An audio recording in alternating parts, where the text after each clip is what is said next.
ada denganku sampai semua berakhir. Kau tetap denganku dalam kelemahanku. Kuasamu sempurna, tiada pernah sedetikku ku berjalan sendirian. Penyertaanmu, perkenananmu selalu nyata dalam hidupku. Janjimu meneguhkanku, kekuatan di dalamku. Kehadiranmu bangkitkan imanku. Hidupku sempurna bersamamu. Oh, oh, oh.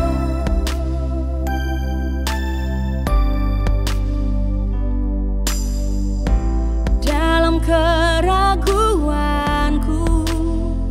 kau takkan menyerah sampai semua terungkap. Kau takkan berubah dalam kelemahanku. Kuasamu sempurna, tiada pernah sedetikku ku berjalan sendirian.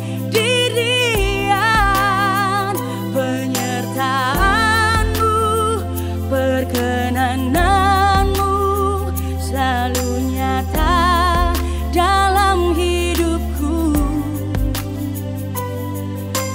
Janjimu meneguhkanku, kekuatan di dalamku. Kehadiranmu bangkitkan imanku. Hidupku sempurna bersamamu. Sempurna bersamamu. Yesus, kau setia.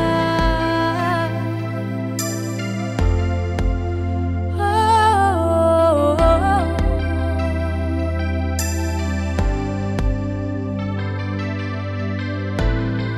Kau yang setia, kau yang menopang.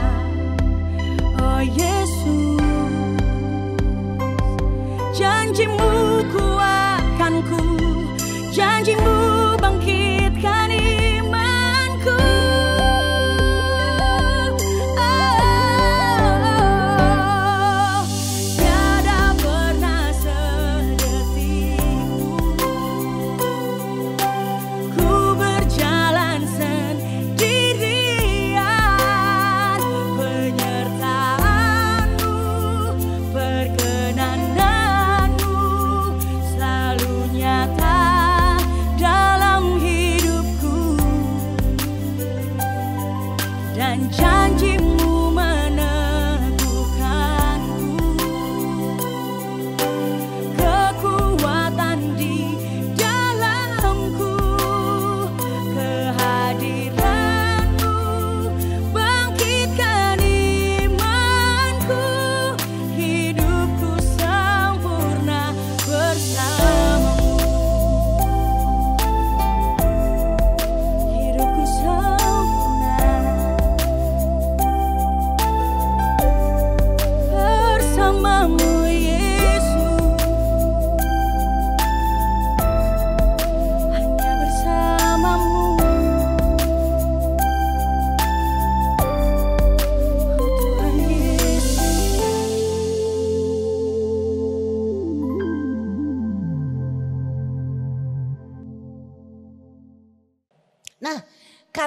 tadi kita bicara tentang jagalah yang nasar itu. Sekarang kata berikutnya adalah hati. Hati dalam kata Ibrani itu menggunakan kata ini nih. Dia ada bisa dibaca left atau left. Terserah saudara. Pak Nus, betul ya? Ini adalah tempat di mana pikiran, perasaan, dan keputusan moral berasal. Hati saudara adalah tempat pikiran, perasaan, dan kehendak manusia. Jadi ada 3 hal yang terkandung di situ. Dalam hati, kepikiran, dari pikiran ke perasaan, dari perasaan menjadi tindakan. Dan itu mempengaruhi fisik saudara dan saya. Saya pernah dalam satu masa ketika rasanya sakit. Saya sakit sampai ke dokter, bolak-balik masuk rumah sakit. Ternyata katanya psikosomatik. Ini bukan tentang tubuh ibu. Ini tentang hati. Saya ketika ke dokter, dokter bilang begini. Sudah at the end, endingnya dokter bilang begini. Ibu stres ya. Tahu nggak yang saya bikin? Tolak dalam nama Yesus. Saya ibu gembala. Stres, no way. Saya langsung bilang begitu. Tidak, enggak dokter enggak. Terus dokternya tertawa, dia tersenyum, dia bilang begini, ibu, menurut ibu, ibu tidak stres. Tapi tubuh ibu bilang ibu sedang stres. Cup, no comment. Karena dokter mempelajari kondisi tubuh. Jadi saya pikir iya juga ya. Jadi maksud saya begini, hati kita itu ada 3 poin, ada pikiran saudara, ada perasaan saudara, ada kehendak saudara. Ya kan? Hati itu ternyata punya Anda sendiri. Jadi saudara dan saya yang bertanggung jawab dan berkewajiban untuk menjaganya. Saya sejak itu saya jaga banget hati saya. Ayat ini saya sudah hafal dari sekolah minggu. Tapi menjalani dan menghidupinya makan waktu lama. Sampai sekarang saya masih terus menjaga hati saya. Kalau saudara tidak menjaga hati sedemikian rupa, yang akan timbul selalu adalah asumsi. Asumsi adalah dugaan yang diterima, ini KBBI. KBBI katakan asumsi adalah dugaan yang diterima sebagai dasar, landasan berpikir karena dianggap benar. Jadi belum tentu benar. Dianggap benar. Itu asumsi. Saudara, asumsi itu adalah akumulasi dari konten alam bawah sadar saudara. Apa yang menjadi konten alam bawah sadar saudara? Itu cenderung bawa asumsi. Saudara mau pikir benar, telusuri, observasi, apa yang tersimpan di dalam alam bawah sadar. Hati jadi begini, hati saudara perlu dikontrol secara rutin. Perlu dikontrol secara rutin. Hidup saudara dikontrol oleh emosi.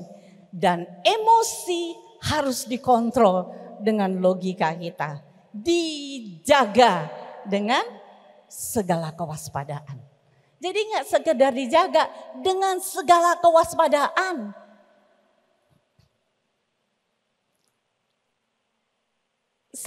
Saya setuju dengan perkataan ini. Ternyata yang membuat kapal tenggelam itu bukan air. Tapi yang membuat kapal bisa tenggelam karena kemasukan air. Air yang begitu banyak di laut tidak akan masuk ke dalam kapal.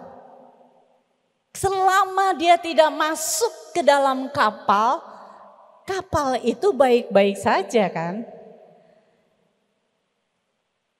Tapi kalau dia masuk, yang mesti keluarin siapa? Pemilik kapal. Jadi begini saudara, kapal itu tenggelam. Kalau saudara pemilik kapal itu dikeluarkan saja airnya. Jangan biarkan dia menenggelamkan saudara. Amin. Anda begini, Anda tidak bisa bilang kepada semua orang di sini untuk tolong bicara baik-baik ya. Tolong jaga hati saya ya. Jangan bikin saya kecewa. Jangan bikin beta naik darah. Hei, yang Anda harus buat itu jaga hati saudara. Iya kan? Jangan bilang begini, beta marah soalnya dia bikin saya begini. Enggak. Saudara begitu karena keputusanmu. Karena keputusan saudara untuk kelihatan bodoh dan tidak membawa pengaruh baik dalam hidup. Iya kan? Saudara begini loh. Masing-masing kita itu unik dan berbeda. Saudara nggak bisa samakan semua orang harus berpikir seperti saudara. Kalau dia belum bisa berpikir seperti saudara, tunggu saja. Biarkan saja dia ada di levelnya. Ya kan? Saya satu kali bilang sama Joji, Joji itu bensin di pinggir jalan itu warnanya biru ya. Joji bilang, sing ijo mo. Saya bilang oke, kalau Joji bilang ijo, jadilah seperti yang Joji katakan. Jadi nggak usah baku melawan tanggal warna. Iya kan?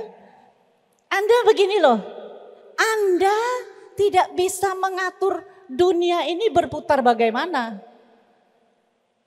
Yang bisa Anda lakukan adalah jaga hatimu. Sekalipun Anda bicara dengan orang-orang yang tidak menyenangkan. Saudara jaga saudara supaya begini loh, supaya sekalipun saudara bicara dengan orang-orang yang tidak nyaman, hatimu tetap baik-baik saja. Karena kamu menjaganya sedemikian rupa dengan segala kewaspadaan. Enggak sekedar jaga, tambah dengan segala kewaspadaan. Jadi kalau saudara dengar orang ngomong, saudara langsung bilang jaga hati. Dia akan ngomong lebih parah, tarik nafas dalam-dalam. Realita kita adalah kita hidup, kita ada, bergerak, mengenal Tuhan, supaya pada akhirnya kita memancarkan kehidupan. Mari saudara saya bilang memancarkan kehidupan bukan saudara mahir menghafal ayat. Memancarkan kehidupan karena orang lain menyaksikan dan saudara bertindak seperti Kristus. Amin. Tarik nafas dulu. Tapi kalau Anda tidak terbiasa menjaga hati, kalau Anda tidak biasa mengobservasi, kalau saudara tidak biasa menjadi satpam terhadap pikiran, perasaan, dan kehendak yang kita bangun dalam diri kita, percuma Bapak Ibu, saudara melayani. Percuma pelayanan. Percuma rajin datang ke gereja, percuma kutip-kutip ayat, posting-posting ayat. Karena apapun yang saudara kerjakan, tidak memancarkan kehidupan. Iya kan?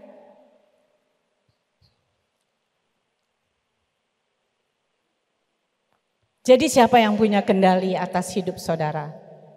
Saudara sendiri. Saudaralah yang punya kendali atas hidupmu. Dunia tidak akan berhenti memberi Anda cobaan.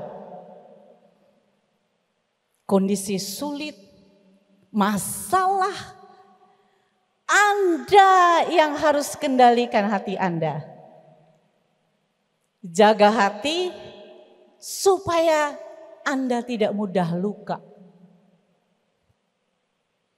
Jaga hati, observasi hati supaya Anda tidak gampang sakit hati.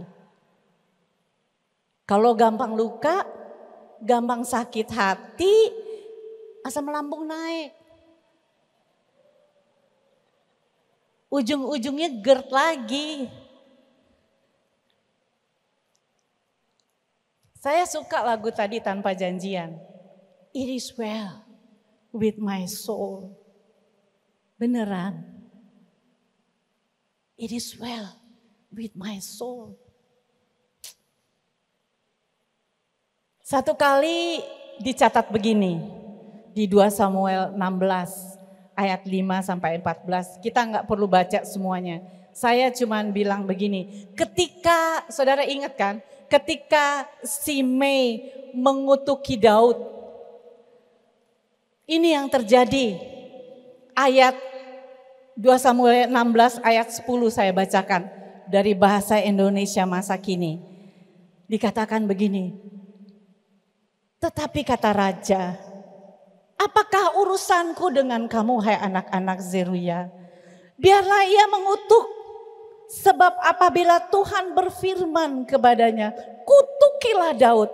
Siapa yang akan bertanya, mengapa engkau berbuat demikian? Jadi Daud membiarkan orang mengutuk. Kalau memang Allah, kalau memang Tuhan berfirman untuk kutukilah dia, biarkan saja. Ini kan perlu hati yang lapang memahami itu.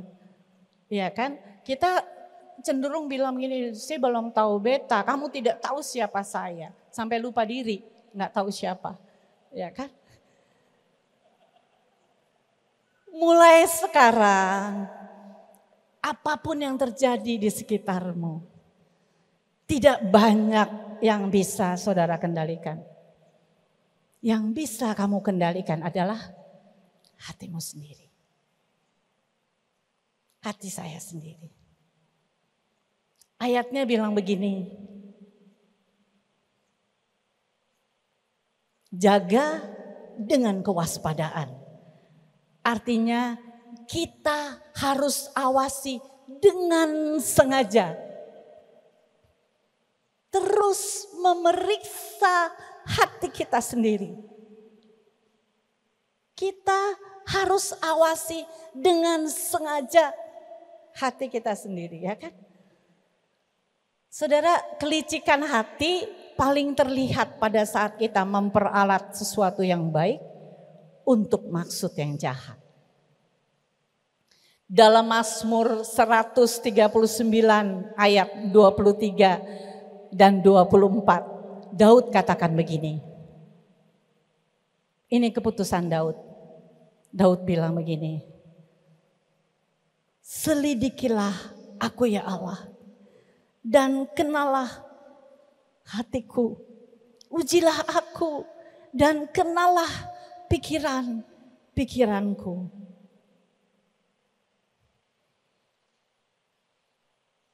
Ayat 24 bilang, lihatlah apakah jalanku serong, dan tuntunlah aku di jalan yang kekal.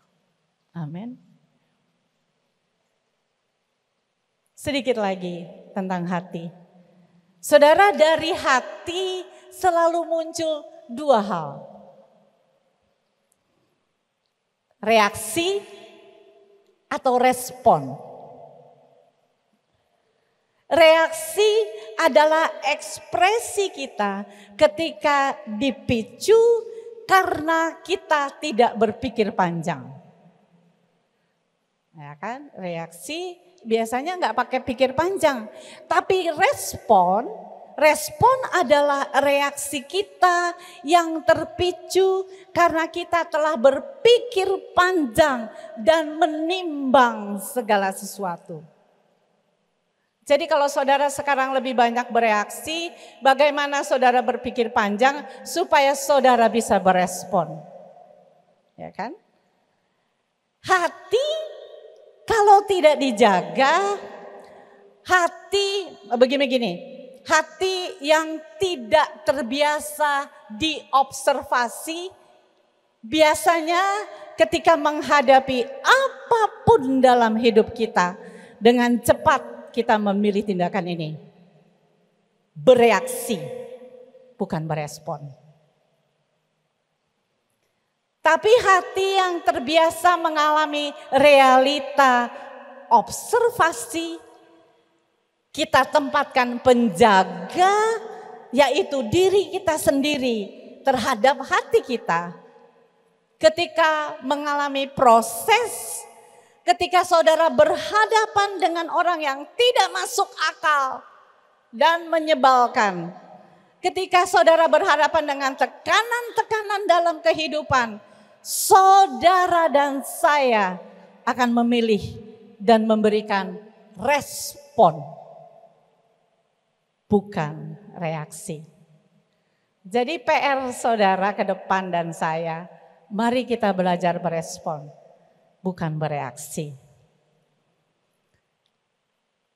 Cara saudara merespon menentukan apa yang akan terjadi dengan hidup saudara.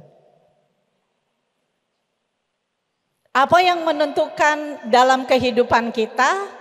Begini, apa yang menentukan yang akan terjadi dengan hidup kita? Itu semua terjadi dalam saudara. Jadi cara saudara bereaksi kelihatan banget. Ini nih hati, isi hatinya begini saja nih. Ya kan? Apa yang terjadi kalau saudara tidak kendalikan? Begini loh, bagaimana kalau saudara melakukan observasi, lalu saudara berespon, damainya ada dalam buat saudara kok. Sukacitanya ada untuk saudara sendiri. Minggu lalu, saya suka dengan perumpamaan ini. Yesus katakan, hendaklah kamu cerdik seperti ular dan tulus seperti merpati. Dia bilang merpati adalah satu makhluk ciptaan Tuhan yang tidak punya sisi pahit di tubuhnya. Tidak punya empedu. Gak ada bagian yang pahit dari hidupnya. Iya kan? Bagaimana kalau kita juga tidak punya bagian yang pahit? Karena kita mengobservasi hati kita. Dan melakukan penelaah, menintrospeksi diri. Sehingga gak ada yang pahit. Yang pahit-pahit itu buang jauh-jauh. Ya. Saudara, kesimpulannya begini.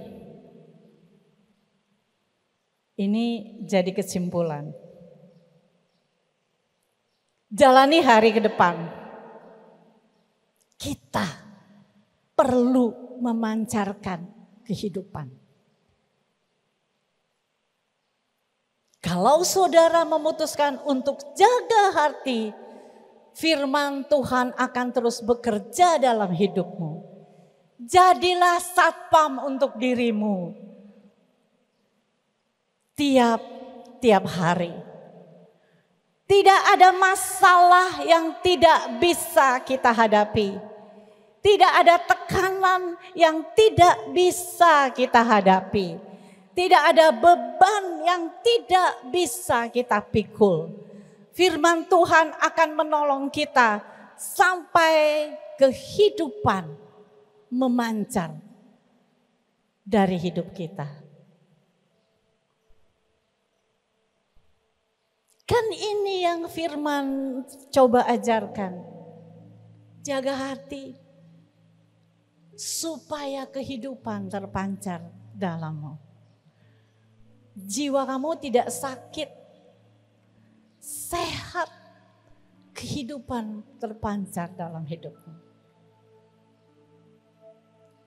Jadi bagaimana menguasai diri sendiri? Paulus menulis begini, ayat terakhir, Filipi 4 ayat 8 bilang begini. Jadi akhirnya saudara-saudara, semua yang benar, semua yang mulia, semua yang adil, semua yang suci, semua yang manis, semua yang sedap didengar, semua yang disebut kebajikan dan patut dipuji, pikirkanlah semuanya itu. Pikiran saudara dan saya harus dimulai dari konsep ini. Mulai dari cara berpikir, semua akan mengikuti cara saudara berpikir. Kalau saudara tahu berpikir benar, adil, manis, sedap didengar, isi pikiranmu dengan kebajikan, isi pikiranmu adalah perenungan-perenungan yang patut dipuji.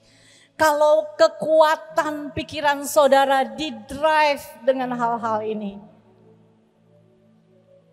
saya percaya kehidupan akan terpancar dari hidupmu. Ini yang saya lakukan setiap hari. Setiap pagi bangun, mari kalibrasi hatimu dengan pada Kristus. Minta Roh Kudus menguji hatimu dan menolong engkau berpikir seperti Tuhan berpikir. Saya minta setiap hari dari Tuhan, Bapa, biarlah aku bisa berpikir benar terhadap siapapun dan apapun yang aku hadapi hari ini. Biarlah saudara semua akan berespon benar. Saudara dan saya bisa menguasai diri sendiri.